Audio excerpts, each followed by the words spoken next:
Imagine waking up to the news that someone has quietly printed a second version of your country's money.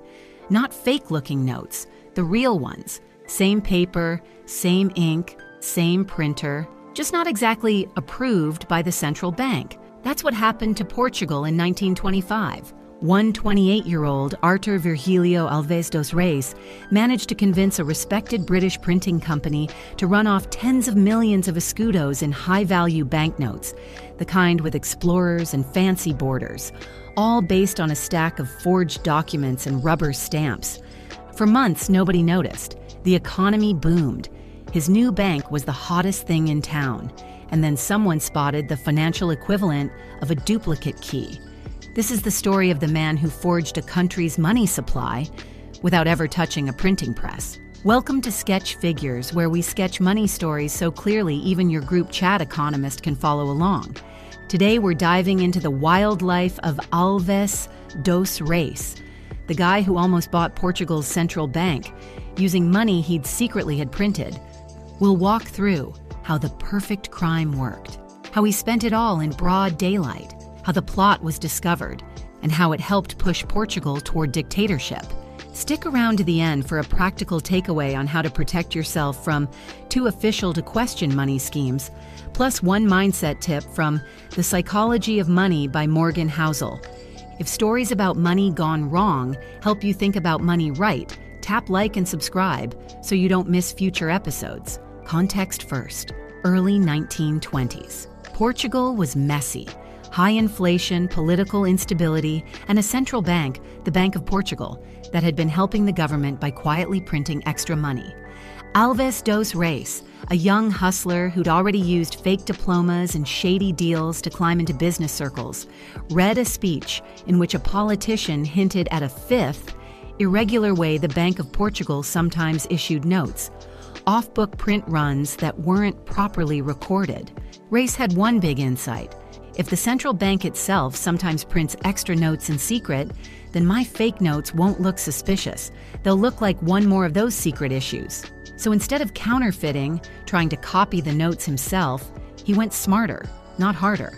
He forged documents saying he was acting on behalf of the Bank of Portugal to create a special loan for developing Angola, a Portuguese colony. The supposed deal: a mysterious consortium lends money to Portugal. In return, the bank authorizes extra 500 escudo notes.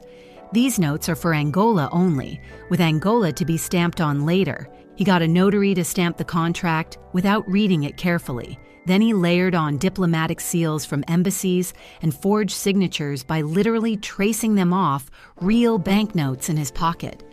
Think of a big store that occasionally prints secret gift cards for special partners. Reis fakes a letter saying, "Hey, print us some more of those special gift cards. We're doing a promotion in another country." The printer believes the paper, not the person. With this forged authority, his associates approached Waterloo and Sons, a respected London firm that actually printed Portugal's banknotes. After some back and forth, Waterloo accepted the contract, assuming it was all hush-hush government business. Waterloo ended up printing 200,000 notes of 500 escudos, about 100 million escudos, close to 1% of Portugal's GDP at the time. There were almost as many Reis notes as official ones. Reis assumed nobody tracked serial numbers or total notes very closely. He was partly right. The Bank of Portugal didn't have a proper system for checking note numbers or spotting duplicates. But the bigger his scheme got, the more it relied on everyone staying lazy and trusting forever. The perfect crime here wasn't about fake paper. It was about fake paperwork and institutions that didn't like asking awkward questions. Once the notes started arriving in 1925, Reis had a new problem. How do you spend a secret fortune without screaming, "Hey, I printed this in London"? He and his partners did what a lot of people do when they get sudden money. They went big, fast, and very public. But with a twist. They used legit businesses and investments as the washing machine. They set up a bank, Banco de Angola and Metrópole, offered cheap loans with little collateral, bought land, farms, and businesses, invested heavily in Angola, where money and development were badly needed. Reis personally bought things like the Palace of the Golden Boy in Lisbon, several farms, a taxi fleet, and showered his wife with jewelry and expensive clothes. Imagine a new bank in your city offering dirt-cheap loans, approving risky projects, and buying up property like it's monopoly. People would talk, but many would also line up at the door. And in the short term, Portugal actually felt richer. All this spending and lending boosted the economy. Property values went up. Businesses got fresh capital. Money was flowing. For ordinary people, it looked like a boom. Reis even had a final boss move. He started quietly buying shares of the Bank of Portugal itself, using frontmen and complex rules to get around ownership limits. If he gained control, he could retroactively approve everything and bury the evidence. At one point, his group controlled about 10,000 of the 45,000 shares he needed for a majority. The same flashy generosity that made him popular also drew attention. Large land purchases in Angola worried existing business elites. His bank's easy money threatened other banks and big companies whose customers were now running to this new player. Unsustainably good deals like unreal loan terms or magical growth aren't always a sign of genius. Sometimes they're a sign someone is burning fuel they shouldn't have. If you're enjoying this How to Not Accidentally Destabilize Your Country lesson, hit like and subscribe. It tells the YouTube algorithm this kind of long-form money story is worth showing to more people. Reis's notes were technically real, printed by the official company with official plates, so early rumors about fake money went nowhere. You couldn't just hold a note up to the light and say, "Aha!" So what changed? The scheme tripped alarms sideways, not straight on. 1. Geopolitics. A German associate of Reis, Adolf Hennies, had ties to German intelligence from World War I. His big role in Angola investments made Portuguese elites worry that Germany was trying to grab influence over the colony. 2. Business rivals. The aggressive land buying in Angola and the success of Banco de Angola e Metrópole scared established businessmen, especially those who dominated things like vegetable oils and retail. They didn't know what was wrong. They just knew this much money, this fast, smelled off. 3. The press. One powerful businessman who owned the major newspaper, O Século, had reasons to dislike Reis's crowd. Investigations started. By December 1925, the paper published headlines basically saying, "The country is in crisis." Authorities finally ordered banks to sort notes by serial number to look for duplicates. Remember, Reis's notes reused some serial numbers from earlier print runs. That was the weak link. As more duplicate numbers turned up, the pattern became impossible to ignore. Once the Bank of Portugal contacted Waterloo and Sons directly and compared records, the terrible truth landed. These notes were printed by Waterloo, but under a contract the real bank had never approved. On December 6, 1925, authorities froze Banco de Angola e Metrópole's assets and issued arrest warrants for Reis and his partners. He was actually on a ship coming back from Angola when he heard the news. One partner slipped away. Reis, convinced he could talk his way out, came home and was arrested. He was only 28. Big frauds often fail not because someone is super clever, but because somebody finally checks the basics. Like, do we have two different notes with the same serial number? Now the bill came due, not just for Reis, but for Portugal. Reis's trial dragged on. Judges weren't even sure how far the rot went. His forged documents looked so official that some people suspected real bank or government officials might secretly be involved. That slowed everything down.